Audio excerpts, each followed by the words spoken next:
Bine ați venit, iubitori de câini! Astăzi vom explora unul dintre cele mai fascinante mistere ale relației dintre om și câine. Vreți să știți ce gândește cu adevărat prietenul vostru blănos despre voi? Rămâneți cu noi, pentru că veți descoperi lucruri uimitoare care vă vor schimba complet perspectiva asupra companionului vostru canin. Răspunsul la această intrigantă întrebare nu este atât de simplu pe cât pare. De fapt, câinii ne văd adesea ca ceva mai mult decât simpli îngrijitori. În videoclipul de astăzi, vom răspunde la întrebări precum: câinii ne văd ca pe mamele lor? Ne consideră doar versiuni mai mari ale lor înșiși? Sau ne recunosc ca îngrijitori sau lideri? Acesta este un subiect care i-a fascinat pe iubitorii de câini și pe oamenii de știință de ani de zile. Rămâi până la final pentru a afla răspunsul. Să începem. Convivim cu aceste animale, le hrănim, le mângâiem și în schimb ne binecuvântează cu prezența lor, afecțiune genuină și un farmec incontestabil. Aprofundând aceste întrebări, deschidem calea spre o înțelegere mai profundă a relației complexe pe care o împărtășim cu tovarășii noștri canini. La sfârșitul acestui videoclip, îți vei înțelege mai bine câinele, recunoscând conexiunea profundă care îi ridică de la simple animale de companie la membrii iubiți ai familiei. Legătura dintre un om și câinele său transcende simpla etichetă de stăpân și animal de companie. Este o conexiune profund înrădăcinată, care crește din experiențe împărtășite, momente de învățare și căldura companiei. Pentru cei care au primit un câine în viața lor, călătoria împreună este plină de momente importante, de la prima zi când îl aduci acasă până la sărbătorirea zilelor de naștere, împărtășirea sărbătorilor și bucurarea liniștii vieții de zi cu zi. În aceste momente împărtășite, câinele tău devine ceva mai mult decât un animal de companie, devine o parte integrantă a familiei tale. Mulți stăpâni de câini speră că prietenul lor drag îi vede ca pe o mamă sau un tată. Vestea bună este că, în multe privințe, da, ne văd în acest fel. Câinii, cu natura lor intuitivă și capacitatea de a forma legături profunde, ne văd ca pe îngrijitorii lor. Această recunoaștere nu se bazează pe titlul de stăpân pe care îl deținem, ci pe grija și sprijinul pe care le oferim, stimulând o legătură specială și semnificativă. Deși câinii nu pot verbaliza mamă sau tată, comportamentele lor spun multe despre cum se simt alături de noi. Limbajul lor de afecțiune se exprimă prin cozi care se leagănă, sărituri de bucurie și priviri profunde și semnificative. Înțelegerea acestor semnale deschide o nouă dimensiune a comunicării, revelând profunzimea afecțiunii lor. Unul dintre cele mai revelatoare semne ale acestei legături familiale este atunci când câinii își caută oamenii pentru orientare când sunt confuzi. La fel cum un copil caută sfatul părinților, câinii apelează la protectorii lor în momente de incertitudine. Acest comportament, fie că caută siguranță prin contact vizual sau te urmăresc prin casă, semnifică încrederea lor și percepția ta ca o figură parentală și sigură. Este o mărturie a legăturii unice pe care o împărtășiți, subliniind rolul tău ca sursă de confort și îndrumare în timpuri dificile. Dacă îți place videoclipul, nu uita să te abonezi și să lași un like, ne ajută foarte mult să continuăm să împărtășim mai multe videoclipuri despre prietenii noștri cu 4 picioare. Acum să trecem la următorul punct. Ascultarea este un alt indicator cheie al relației dintre câine și stăpânul său.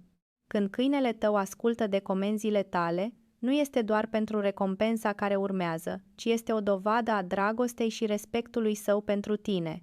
Timpul dedicat antrenamentului întărește legătura construită pe pilonii iubirii, încrederii și respectului. Pentru câini, nu există bucurie mai mare decât să fie cu mama sau tata lor, care le oferă orientare și afecțiune. În plus, verificările frecvente ale câinelui tău, fie că se uită în camera în care te afli sau te urmărește prin casă, sunt expresii ale atașamentului său. Departe de a fi simple acte de curiozitate, aceste comportamente provin din instinctul lor de a căuta siguranță și protecție de la îngrijitorul lor de încredere. Prezența ta este confortul lor, iar vigilența lor constantă este un indicator clar al legăturii puternice pe care o au cu tine ca părinte. Este important să menționăm că fiecare câine este unic și își exprimă afecțiunea în moduri diferite. Unii câini sunt extrem de demonstrativi și nu se pot abține să nu și arate iubirea în fiecare moment, în timp ce alții sunt mai rezervați, dar nu mai puțin atașați. Indiferent de personalitatea câinelui tău, conexiunea pe care o construiești cu el se bazează pe consistență, răbdare și înțelegere. Cu cât petreci mai mult timp de calitate alături de prietenul tău patruped, cu atât legătura voastră devine mai puternică și mai profundă. Aceasta este frumusețea relației dintre om și câine, ea evoluează continuu și se îmbogățește cu fiecare zi care trece. Un alt aspect fascinant al acestei relații este modul în care câinii ne citesc emoțiile. Studiile au arătat că aceștia pot detecta schimbările în starea noastră emoțională prin observarea expresiilor faciale, a tonului vocii și chiar prin modificările chimice ale corpului nostru. Când ești trist, câinele tău poate veni să te consoleze. Când ești fericit, el împarte acea bucurie cu tine. Această empatie profundă pe care o demonstrează câinii este o dovadă clară a legăturii speciale care există între voi. Ei nu sunt doar animale de companie, sunt parteneri emoționali care ne înțeleg și ne susțin într-un mod pe care puține alte ființe îl pot face. Câinii au o abilitate incredibilă de a și recunoaște stăpânul, o abilitate perfecționată prin simțul lor puternic al mirosului, auzul ascuțit și abilitățile de recunoaștere vizuală. Simțurile lor olfactive acute le permit să detecteze și să-și amintească aroma unică a îngrijitorului lor, asociind-o cu experiențe și emoții pozitive. Acest simț al mirosului este atât de rafinat încât câinii reacționează adesea cu bucurie când detectează aroma protectorului lor, chiar înainte de a-l vedea. Aceste comportamente nu sunt doar capricii fermecătoare, ci sunt înrădăcinate în dezvoltarea evolutivă a câinilor de la strămoșii lor lupi, cu aproximativ 15 de ani în urmă, când s-au integrat în societățile umane pentru a proteja și vâna. De-a lungul secolelor această relație a evoluat, iar câinii au devenit din ce în ce mai sensibili la comportamentul uman, inclusiv recunoașterea și răspunsul pozitiv la aromele îngrijitorilor lor. Dincolo de puterea lor olfactivă, câinii au o capacitate remarcabilă de a recunoaște vocea protectorului lor. Un studiu a demonstrat că câinii pot identifica vocea îngrijitorului lor printre străini cu o precizie impresionantă de 82%, o abilitate neprețuită pentru câinii care suferă de anxietate de separare. Această abilitate depășește simpla recunoaștere.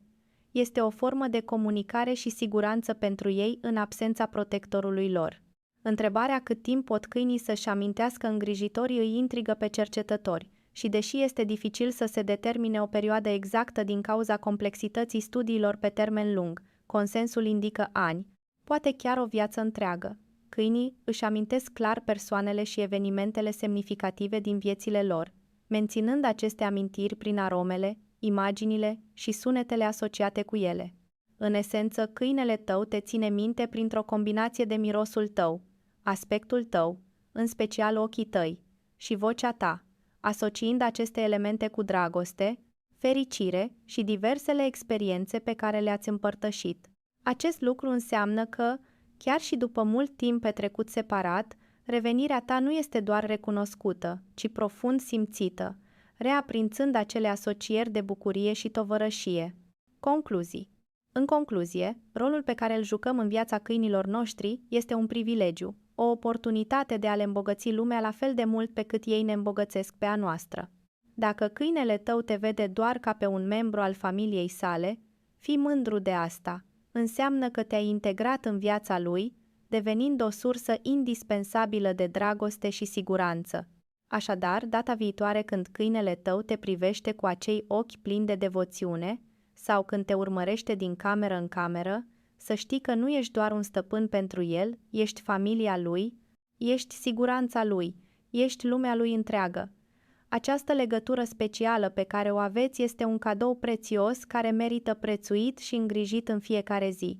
Apreciază fiecare moment petrecut alături de prietenul tău credincios, pentru că pentru el, tu înseamnă totul.